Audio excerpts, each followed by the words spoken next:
Alright guys, let's check out, this is Harry's closing speech at the Dusseldorf Invictus Games. The ceremony had a lot of narcissistic stuff showing Harry and Meghan, making it all about them, of course. 200,000 of you watch often and 20 some odd thousand of you subscribe. So if you're not, please subscribe, and if you are, thank you so much for being subscribed. Let's get into it.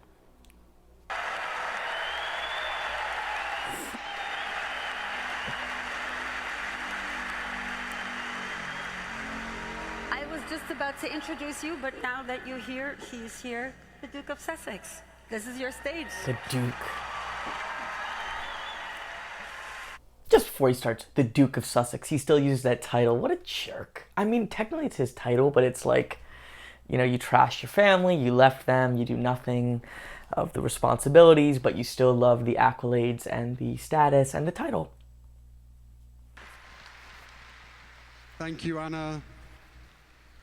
Ooh, you can't take the bench away. I need to sit down. Vielen Dank an alle Düsseldorfer und vielen Dank an Deutschland.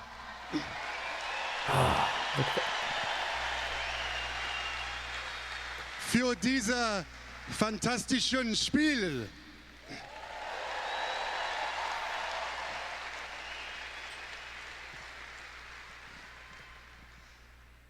As you have seen and experienced this week, He has very bad composure, first of all. I don't speak German. I'm sure some of you do. How does his German sound? I feel like for an English speaker, it's not the toughest language to memorize a few phrases, but his composure is like his breath, his expressions, all of it's pretty bad composure. Doesn't look very good.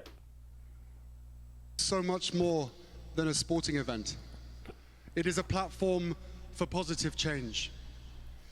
The ripple of respect has been felt far and wide, and we hope you too are feeling it deeply. And I'm sure you're all physically exhausted. Who wouldn't be? But I also hope that you are mentally stronger than when you arrived. This is the same thing as a documentary, so he's framing it as basically you're pathetic, like the ripple of respect, like it's the very first respect. And then you're all exhausted and you're mentally energized. But think of that again, what does that imply? The ripple of respect. It's like you had no respect, and this games is the very start of any respect that you're getting. So basically, any respect you have, I'm responsible for because I take responsibility and credit for these games. That is the implication.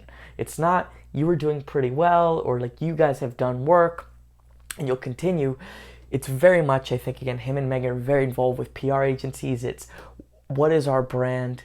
You know, you saw the South Park episode. Our brand is the Invictus Games, is the only hope and the start of any hope and respect for veterans who are injured.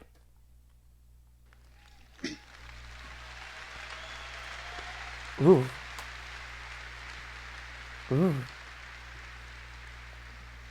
We may have provided the platform, but you provided the magic. There we go. And don't you ever forget that. Good, good. We've all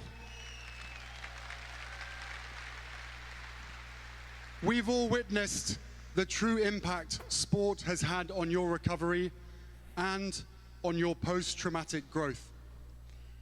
But you will never truly know the impact that your actions this week have had on millions of people around the world. That's pretty good, but even before that, I was giving him credit for saying we provide the platform, but you provide the magic. And I'm like, oh, that was good. But if I think about it, they set such a low standard. Like, if I was listening to like a speech from like someone who had poise and who did a good job and was respectful, and they said we provide the platform but you provided the magic, that would still be pretty rude. Like, you think of like the NBA or something like that, if they said like we provide the platform, the players would be mad, right? I mean, you know, the players in the NBA might be a little bit sometimes entitled, the you know, it's very based on stars. But that being said, like, if you just think of it in another context, right? Like, if I was giving a speech I would make it all about the athletes. There was nothing about this. It would be like, you guys brought this magic. And if you actually want to inspire them, I'd be like, you guys brought this magic.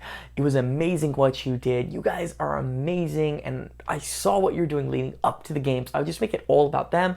You were doing great before, during, and after the games. Make it all about them, not about the games. Because if you actually did want the games to have the best impact on people, you would want them to feel that it was all about what they did and not about the games, because you would want to personalize the positive actions. There's a whole bunch of like explanatory style psychology, but basically he's not doing that.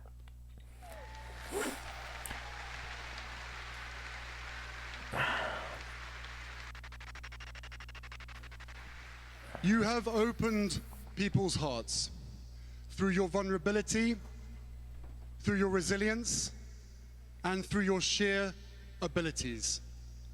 You have shown us that joy can emerge from struggle, and for that, we are eternally. So they got a little bit of a connection issues there, but also he's got a great deal of very bad speaking habits as well. Like biting his lip. If any of you have extra time, rewatch it, having seen this, and just look for that. It's ridiculous. Anyways, thanks for watching, everybody. I'll see you soon. Let me know what you want to see next.